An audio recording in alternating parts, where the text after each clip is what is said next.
This highway has always been a regular commute. At night, you can see the headlights flash in the distance. But this highway holds a horrific tale.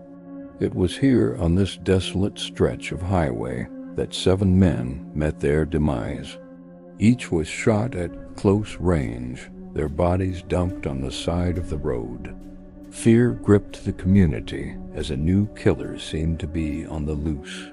But as the investigation deepened, the shocking truth began to unravel. The victims were all seemingly random: construction workers, truck drivers, people just passing by. The only connection: they had all paid the ultimate price for what might have initially appeared to be a chance encounter. But lurking in the shadows was a killer who had been silently striking, a predator who had managed to evade capture for a long time. And when they finally got close to unmasking the culprit, the revelation sent shockwaves through the nation. For this was no ordinary killer. It was a woman who became known as America's first female serial killer. But her story is much more than that. It's a tale of darkness and despair, a chilling journey into the mind of a monster. Her name was Aileen Wuornos, and she claimed every death was self-defense. But was she a victim of a cruel world, a desperate woman pushed to the edge by a series of unfortunate events? Or was she a cold-blooded predator who hunted down her victims with cunning and precision? Let's find out.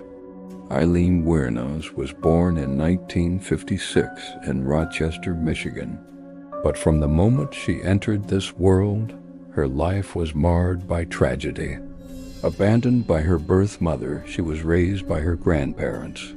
Yet even in their care, she did not find solace. Her grandfather was a violent man, and their home was a place of constant fear.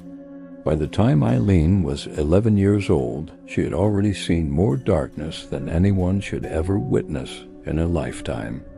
As a teenager, she ran away from home and soon found herself on the streets, lost and alone. Forced to fend for herself, she turned to the oldest profession in the book, sex work. It was a brutal world, and Aileen was just another commodity, bought and sold for the pleasure of others. She became pregnant and gave birth to a son, but he was taken away from her and put up for adoption. She fell into a deep depression and descended into a life of petty crimes, drifting from one troubled relationship to the next.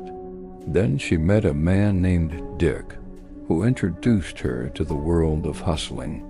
Together they traveled from city to city, surviving on the fringes of society until Dick was incarcerated. With no one to hold her back, Aileen went on a killing spree. Between 1989 and 1990, 7 men were found dead along Florida's highways, each shot at close range. Their bodies bore no obvious signs of struggle, suggesting that they had trusted their killers. The police were baffled. How could someone be so precise, so methodical, yet leave no trace? Meanwhile, Aileen had moved to Florida, seeking a fresh start. She started working as a prostitute and quickly gained a reputation as a high-end call girl who demanded top dollar. The authorities had no way of knowing that the very woman they were looking for was living among them, blending in, carrying on with her life as if nothing had happened. But it was only a matter of time before she slipped up. In October 1990, she pawned some items at a local shop, and that was the break the police needed. When the shop owner saw the news reports about the recent killings, he immediately contacted the police. And when the officers arrived, what they found was nothing short of astonishing. The killer was not the monster they had imagined, nor was she the helpless victim. She was both and neither. In a chilling interview from prison, Wuornos spoke about her horrific crimes with a disturbing lack of remorse. She told her interviewer that she had killed in self-defense and had done it again and would do it again. Facing life in prison, Warnes was convicted of 6 counts of murder in the 1992 trial. Her public defender tried to convince the jury that she was innocent, claiming that the evidence against her was weak. However, prosecutors presented a compelling case, painting a picture of a manipulative killer who had lured her victims to secluded areas under the pretense of a date or a ride, and then shot them during the rendezvous. After deliberating for just over 2 hours, the jury rejected the defense's claims, finding Warnes guilty on all counts. The judge, unable to offer leniency, sentenced her to death. On October 9, 2002, Aileen Wuornos was executed by lethal injection.